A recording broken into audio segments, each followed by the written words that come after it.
ಮದ್ದೂರು ತಾಲೂಕು ಭಾರತೀನಗರದ ಸ್ಫೂರ್ತಿ Lions ಸಂಸ್ಥೆ ವತಿಯಿಂದ ಇಲ್ಲಿನ ಸಮುದಾಯ ಆರೋಗ್ಯ ಕೇಂದ್ರದ ಆವರಣದಲ್ಲಿ ಆಯೋಜಿಸಿದ್ದ ಹಸಿವು ಆರೈಕೆ ಹಾಗೂ ಹೆಲ್ತ್ ಕಿಟ್ ವಿತರಣಾ ಕಾರ್ಯಕ್ರಮಕ್ಕೆ ಕೆಂಗೇರಿ ವಿಶ್ವ ಒಕ್ಕಲಿಗರ ಮಠದ ಪೀಠಾಧ್ಯಕ್ಷರಾದ ನಿಶ್ಚಲಾನಂದನಾಥ ಸ್ವಾಮೀಜಿಯವರು ಚಾಲನೆ ನೀಡಿದರು.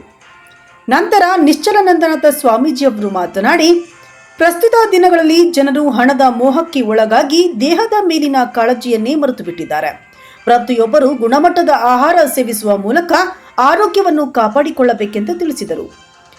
ಪ್ರತಿಯೊಬ್ಬರು ತಮ್ಮ ಹುಟ್ಟುಹಬ್ಬ ಹಾಗೂ ಇತರೆ ಶುಭ ಸಮಾರಂಭಗಳನ್ನು ಮೋಜು ಮಸ್ತಿಯಿಂದ ಮಾಡುವ ಬದಲು ಇಂತಹ ಸೇವಾ ಕಾರ್ಯಕ್ಕೆ ಕೈಜೋಡಿಸಿದರೆ ಹಸಿದವರಿಗೆ ಊಟ ನೀಡಿದಂತಾಗುತ್ತದೆ. ಇದೊಂದು ಪುಣ್ಯದ ಕಾರ್ಯವಾಗಿದೆ ಎಂದರು.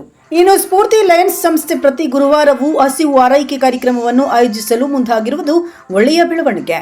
ಇದರಿಂದ ಆಸ್ಪತ್ರೆಗೆ ಬರುವಂತಹ ರೋಗಿಗಳಿಗೆ, ಗರ್ಭಿಣಿಯರಿಗೆ, ಬಾಣಂತಿಯರಿಗೆ ಊಟ ನೀಡುವಂತಹ ಮಹಾನ್ ಕಾರ್ಯಕ್ಕೆ ಇಂದು ಚಾಲನೆ ನೀಡಲಾಗಿದೆ ಎಂದರು. ಇನ್ನು ರಾಜ್ಯ ಒಕ್ಕಲಿಗರ ಸಂಘದ ನಿರ್ದೇಶಕ ಹಾಗೂ ಖ್ಯಾತ ಹಿರಿಯ ತಜ್ಞ ವೈದ್ಯರಾದ ಡಾಕ್ಟರ್ ಟಿ.ಎಚ್. ಅಂಜನಪ್ಪ ಅವರು ಮಾತನಾಡಿ, ಮನುಷ್ಯನಿಗೆ 120 ವರ್ಷ ಆಯಸ್ಸು ಇರುವುದು. ಈಗ 30ನೇ ವಯಸ್ಸಿಗೆ ಹಲವಾರು ಕಾಯಿಲೆಗಳಿಗೆ ಒಳಗಾಗುತ್ತಿದ್ದಾರೆ. ಹಾಗಾಗಿ ಜಂಕ್ ಫುಡ್ಗಳಂತಹ ಆಹಾರವನ್ನು ಬಿಟ್ಟು ಗುಣಮಟ್ಟದ ಆಹಾರವನ್ನು ಸೇವಿಸಿ ಆರೋಗ್ಯವನ್ನು ಕಾಪಾಡಿಕೊಳ್ಳಿ ಎಂದರು. ಇನ್ನು ಸ್ಫೂರ್ತಿ ಲಯನ್ಸ್ ಸಂಸ್ಥೆ ಅಧ್ಯಕ್ಷ ಕೆಎಲ್ ಶಿವರಾಮ ಅವರು ಕಾರ್ಯಕ್ರಮದ ಅಧ್ಯಕ್ಷತೆ ವಹಿಸಿ ಮಾತನಾಡಿ, ಮೆಣಸ್ಕೆರೆ ಆಲೂರಯ್ಯ ಅವರ ಸೇವಾರ್ಥದಿಂದ ಮೊದಲನೆಯ ದಿನ ಹಸಿವು ಆರೈಕೆ ಕಾರ್ಯಕ್ರಮ ನಡೆದಿದೆ. ಹೀಗೆ ಪ್ರತಿ ಗುರುವಾರವೂ ನಿರಂತರವಾಗಿ ದಾನಿಗಳ ಸಹಾಯದಿಂದ ಹಸಿವು ಆರೈಕೆ ಕಾರ್ಯಕ್ರಮ ನಡೆಯುತ್ತದೆ. ಜೊತೆಗೆ ಹೆಲ್ತ್ ಕಿಟ್ ವಿತರಣೆ ಕಾರ್ಯಕ್ರಮವನ್ನು ಆಯೋಜನೆ ಮಾಡಲಾಗುತ್ತದೆ. ಇದನ್ನು ಸದುಪಯೋಗಪಡಿಸಿಕೊಳ್ಳಿ ಎಂದರು. ಇದೇ ವೇಳೆ ಆಸ್ಪತ್ರೆಯಲ್ಲಿದ್ದ ರೋಗಿಗಳಿಗೆ ಮತ್ತು ಸಾರ್ವಜನಿಕರಿಗೆ ಹಸಿವು ಆರೈಕೆ ಕಾರ್ಯಕ್ರಮದಡಿಯಲ್ಲಿ ಆಹಾರ ವಿತರಣೆ ಮಾಡಲಾಯಿತು. ಕಾರ್ಯಕ್ರಮಕ್ಕೂ ಮೊದಲು ಭಾರತೀನಗರದ ಮದ್ದೂರು ಮಳವಳ್ಳಿ ಹೆದ್ದಾರಿಯಲ್ಲಿ ಯಲಾದಳ್ಳಿಯ ಮಳವಳ್ಳಿ ದೇವೇಗೌಡರ ಎತ್ತಿನ ಬಂಡಿ ಗಾಡಿಯಲ್ಲಿ ನಿಶ್ಚಲಾನಂದನಾಥ ಸ್ವಾಮೀಜಿ ಮತ್ತು ಗಣ್ಯರನ್ನು ಸಿದ್ದೇಗೌಡರ ಕಲಾ ತಂಡದೊಂದಿಗೆ ಪೂಜಾ ಕುಣಿತದೊಂದಿಗೆ ಮೆರವಣಿಗೆ ಮೂಲಕ ವೇದಿಕೆಗೆ ಕರೆತರಲಾಯಿತು.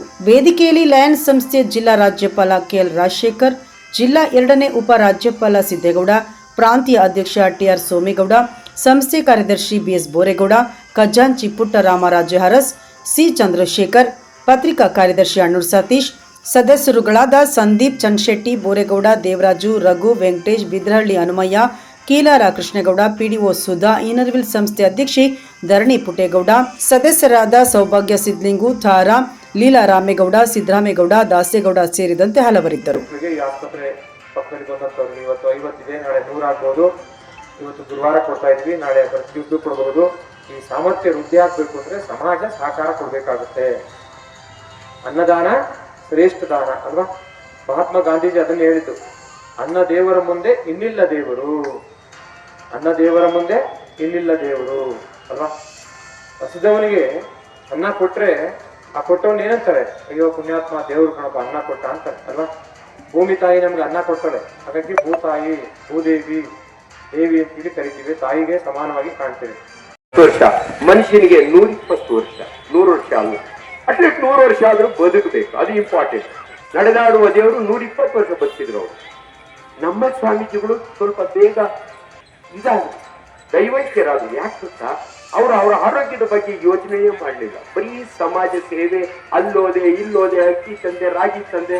ಅದಕ್ಕೆ ಡಾಕ್ಟರ್ ಆಗ್ಲಿ, ಸ್ವಾಮೀಜಿಗಳಾಗ್ಲಿ ಅವರ ಆರೋಗ್ಯದ ಇಂಪಾರ್ಟೆಂಟ್. ಅಂತ ಪುಣ್ಯಾತ್ಮ ಇಷ್ಟು ಸೇವೆ ಮಾಡಿ ಯಾರೊಬ್ರು 120 ವರ್ಷದಲ್ಲಿ ಮಾಡೋ ಸೇವೆನ ಅವ್ರು 60 ವರ್ಷಕ್ಕೆ ಮಾಡಿಬಿಟ್ರು. ಅದಕ್ಕೆ ಇವತ್ತು ನಮ್ಮ ಬಾಲಗಂಗಾಧರ ನಾಥ ಸ್ವಾಮೀಜಿಗಳು ನಾವು ನೆನೆಸ್ಕೊಳ್ಳೋದು.